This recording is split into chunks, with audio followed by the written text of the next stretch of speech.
further evidence that the government isn't listening.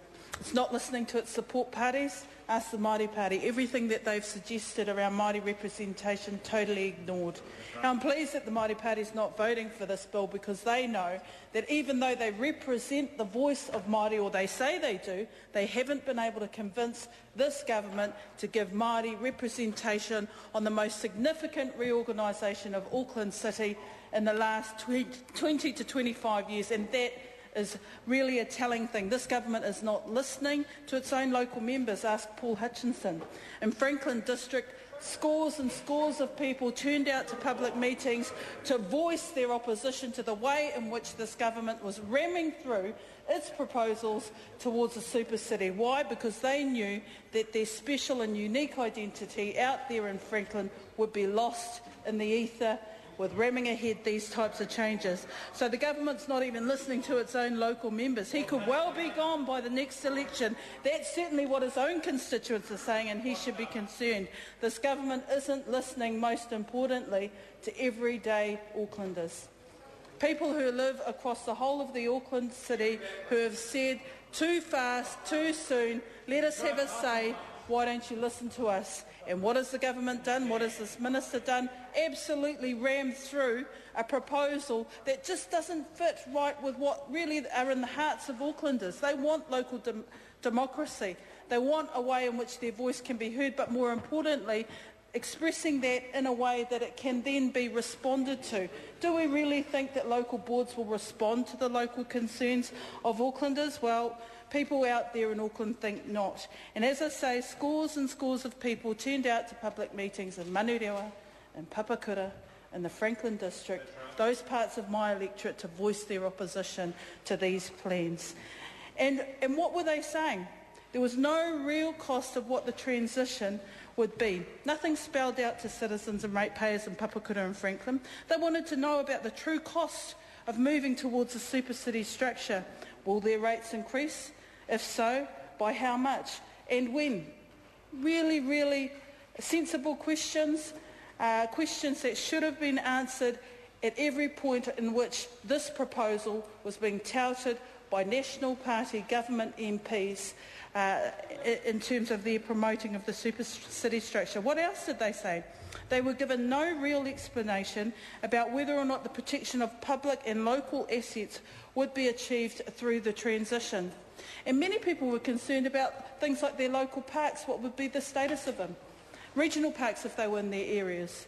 You know, what would happen to libraries and art centres where they'd fundraised locally and contributed to getting those buildings established for their community benefit?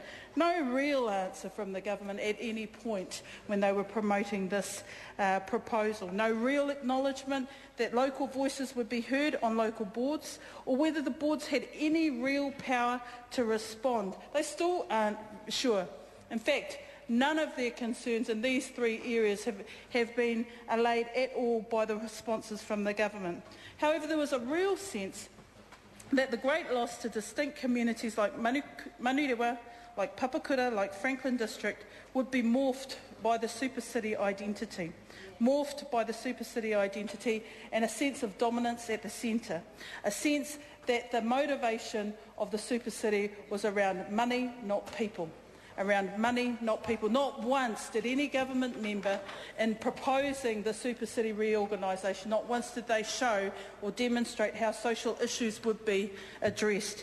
And that concern a whole lot it is.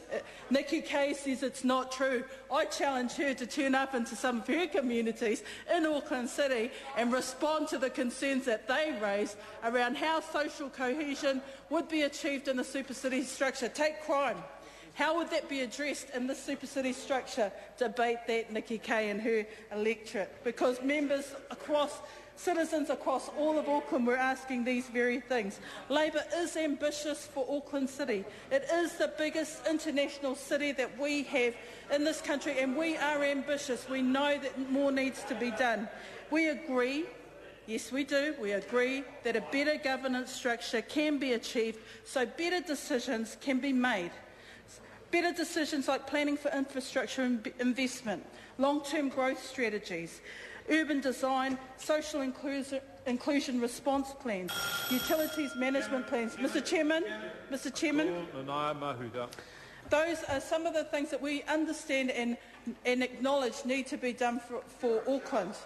But the thing here is that the Minister has steamrolled ahead and not taken account of any way in which local democracy and participatory democracy could be kept on side in terms of the reorganisation. There has been some talk in the House earlier about the great benefits of a spatial plan. Well, let me offer some of these thoughts.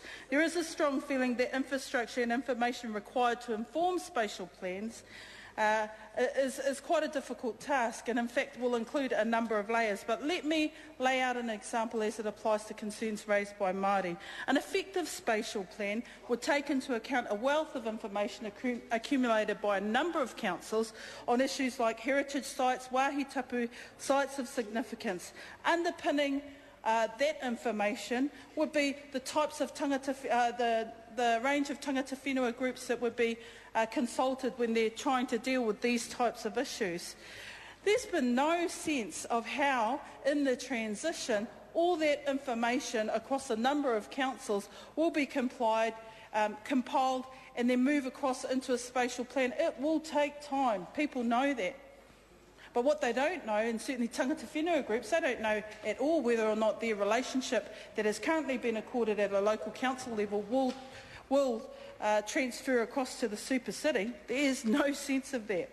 So will tangata whenua who have an established relationship with councils like Manukau, like Papakura, like Franklin, continue in any substantial way? Well, Tauhenare totally confirm what I thought they probably won't. They probably won't. There's no guarantee that those relationships forged at a local level or any service-related contract will carry over to the super city. He continues to confirm my greatest suspicion that the government won't take any notice of them. We know Māori representation has been ruled out. Instead, a Māori advisory board established a poor second substitute. Why? Because Māori have said at every layer of decision-making they want to contribute and be positive contributors to the way in which Auckland City will move forward into the next century. At a working level, long-established relationship agreements and working protocols have been steamrolled. Tangata whenua are not at all high on the government's agenda. That's why the Māori Party is voting against this, and good on them. But it's still not enough. Not enough.